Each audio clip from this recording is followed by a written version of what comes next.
بعض ایسے ہوتے ہیں خوش قسمت جو رمضان میں سارے گناہوں کو چھوڑ دیتے ہیں، بالکل یو ٹرن لے لیتے ہیں، جس طرف جا رہے تھے نا وہاں سے بالکل ہٹ جاتے ہیں. اور بعض ایسے ہوتے ہیں جو 50% تبدیل ہو جاتے ہیں. تو بھائی اگر ہم 100% تبدیل نہیں ہو سکتے 50% ہو جائیں. 50% مشکل ہے، 25% ہو جائیں، 10% ہو جائیں، 5% ہو جائیں، 1% ہو جائیں. پتہ کیسے چلے گا کہ 1% تبدیلی آ گئی ہے؟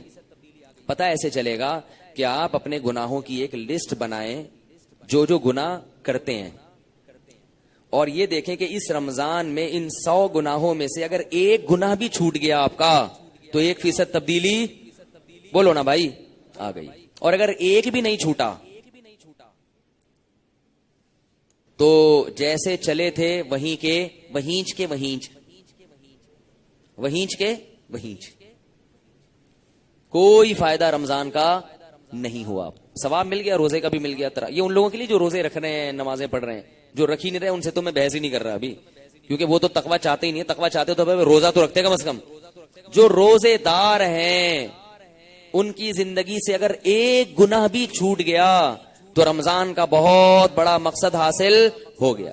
اگر آپ بد نظری کے عادی ہو، شراب کے عادی ہو، اللہ نہ کرے زنا کے عادی ہو، ماں باپ کی نافرمانی کے عادی ہو، نماز قضا کرنے کے عادی ہو، ایک گناہ تو کم از کم چھوڑ دو بھائی. داڑھی کاٹنے کے عادی ہو، ایک گناہ تو چھوڑ دو کہ شراب سے توبہ کروں گا میں اس رمضان میں، زنا سے توبہ کروں گا میں اس رمضان میں، بد نظری سے توبہ کروں گا میں اس رمضان میں، والدین کی نافرمانی سے توبہ کروں گا اس رمضان میں. کچھ نہیں ہوتا، 5 وقت نماز کی پابندی اب سے شروع کر دوں گا میں. ایک گناہ تو چھوڑے کم از کم. ہمارے ہاں پورا رمضان گزر جاتا ہے، کوئی ایک گناہ بھی ہماری زندگی سے نہیں نکلتا، پھر تو کوئی فائدہ نہیں ہے بھائی. تو اللہ تو کہہ رہے ہیں کہ میں تم سے روزے رکھوا رہا ہوں تاکہ تمہارے اندر نفس کے خلاف طاقت پیدا ہو، اور آپ کے اندر وہ طاقت پیدا ہو ہی نہیں رہی. تو یہ پھر مزیدار بات نہیں ہوئی، یہ پھر رمضان کا مقصد حاصل نہیں ہوا. محمد صلی اللہ علیہ وسلم نے فرمایا بہت سے روزے دار ایسے ہیں جن کو روزے میں بھوک اور پیاس کے سوا کچھ بھی حاصل نہیں ہوتا، سوائے بس کو کولیسٹرول کم ہو جاتا ہے ان کا تھوڑا سا، باقی ویسے کے ویسے ہی. اور بہت سے رات کی عبادت کرنے والے، نمازیں پڑھنے والے ایسے ہیں جن کو رات میں نیند خراب کرنے کے علاوہ کچھ بھی حاصل نہیں ہوتا، بس جاگ لیے، جاگنا سیکھ لیے اور کچھ بھی حاصل نہیں ہوتا. کون لوگ ہیں یہ؟